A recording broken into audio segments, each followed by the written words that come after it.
Olá, meu nome é Sara Bonfim, eu sou aluna do doutorado do programa de pós-graduação em filosofia da Unicamp. Sou licenciada em filosofia pela Universidade Federal do ABC, que foi onde eu comecei os meus estudos sobre feminismo. A filósofa que eu escolhi para conversar hoje com vocês, ela se chama Mary Wollstonecraft. A Wollstonecraft nasceu em 1759 em Londres, na Inglaterra. A Mary, como a gente vai chamar ela aqui hoje, ela foi uma mulher que desafiou o seu tempo. Ela defendia sua mãe da violência doméstica que o pai, então, cometia não só com a mãe, mas com os outros filhos. Ela, Mary criou seus irmãos e começou a trabalhar aos 19 anos e teve todas as profissões que cabiam a uma mulher de sua época. Mary, então, trabalhou como acompanhante, professora e governanta. É importante lembrar que ela era de classe média, então ela era de uma classe média que tinha que trabalhar para poder se manter. É em 1784, aos 25 anos, que Mary conhece, então, Joseph Johnson, que é uma figura central para a história dela, que é um amigo que mudaria sua vida. Dono de uma editora em Londres, Johnson financiou e proporcionou a possibilidade de que Wollstonecraft viesse a se tornar uma escritora. E muito feliz, ela escreve numa carta para sua irmã Everina, dizendo que ela seria a primeira de um novo gênero, e não esconde a empolgação de se tornar algo muito além do que era esperado para a mulher de seu tempo. Uma escritora, ela viria a se tornar uma escritora, tradutora e articulista na revista então mantida pela editora do Joseph Johnson, que a revista se chamava Analytical Review. É nesse período que ela começa a escrever que ela lança dois livros importantes para entender a concepção e o que ela entendia por educação. Os livros são Thoughts on the Education of Daughters, ou ainda Pensamentos sobre a Educação das Meninas, e Original Stories from Real Life, ou ainda Histórias Originais sobre a Vida Real. Ela ainda escreve outras coisas, mas essas duas obras elas são importantes para dar o pontapé inicial na carreira de escritora da Wollstonecraft. Ela também se empolga com a ideia da Revolução Francesa. Ela se muda, ela sai de Londres e vai para Versalhes para poder viver então a Revolução Francesa in natura, digamos assim. E é lá, em Versalhes, que ela conhece o Imlay, que seria o pai da sua primeira filha, que se chamaria Fanny. E Fanny era o nome de uma grande amiga da Wollstonecraft, que infelizmente veio a falecer durante o trabalho de parto. Em 1791, Wollstonecraft lança sua primeira reivindicação, que seria a reivindicação dos direitos dos homens, que é uma resposta às reflexões sobre a Revolução Francesa de Edmund Burke. É nessa primeira reivindicação de 1791 que Wollstonecraft dá os seus primeiros passos enquanto filósofo. Na verdade, ela planta essa semente no Thoughts on the Education, né, o pensamento sobre a educação das meninas, mas ela se posiciona de fato agora.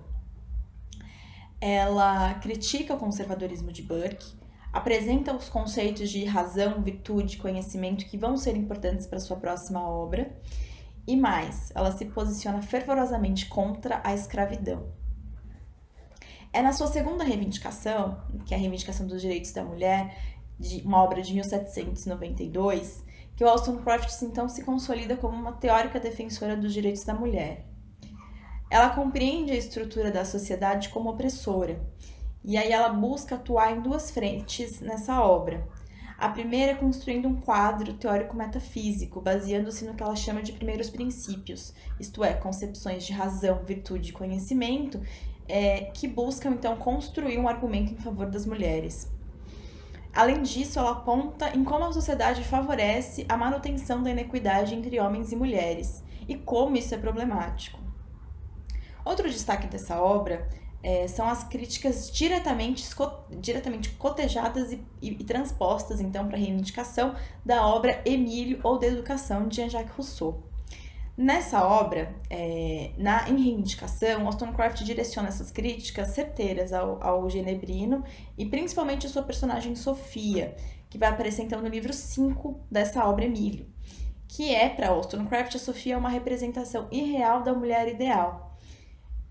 A repercussão das duas reivindicações é considerável. Mas após a reivindicação de 1792, a reivindicação dos direitos da mulher, Wollstonecraft então escreve outros livros, apenas um que foi publicado em vida. Em seus anos finais de vida, Wollstonecraft se casa então com o filósofo anarquista William Godwin. É com ele que ela tem a sua segunda filha, Mary Wollstonecraft Godwin, que mais tarde nos seria apresentada como Mary Shelley ou a autora de Frankenstein. A Mary Wollstonecraft mãe, então morre em decorrência do parto da sua filha posteriormente Mary Shelley, e depois de adquirir uma infecção.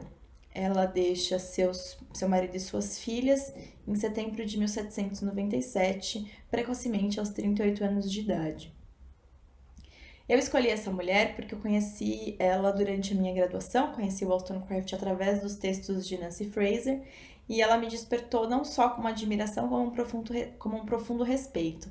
Dentro de circunstâncias de violência doméstica, falta de estrutura familiar e uma estrutura opressora com suas mulheres, Wollstonecraft embora demonstrasse medo e insegurança, nunca deixou de realizar os seus sonhos. Ela sempre enfrentou os desafios que surgiam no seu caminho, abrindo espaço para que outras mulheres pudessem fazer o mesmo. Do ponto de vista filosófico, Wollstonecraft foi injustiçada, tendo sido apagada da história. Além da razão estar em sua condição de mulher, além de ser razão por ser mulher, Wollstonecraft é culpabilizada pela sua reputação. Logo após a sua morte, o Godwin lança, então, uma biografia de Wollstonecraft, na qual ele retrata a vida de sua esposa e as escolhas que ela fez. Dentre elas, ser mãe solteira, digamos assim, ser mãe solo de Fanny. A era vitoriana, que seguiria após a morte de Wollstonecraft, não perdoou a vida supostamente libertária que Wollstonecraft escolheu viver e apagou dos livros da história. Bom, o que é de relevante no pensamento de Wollstonecraft é a construção de um quadro teórico metafísico-teológico, no qual ela se propõe a colocar as mulheres de volta no centro da humanidade. A Wollstonecraft também é uma escritora muito versátil. Ela escreve tratados, como é o caso da reivindicação dos direitos do homem e da mulher, e também escreve cartas, histórias infantis e literatura de conduta.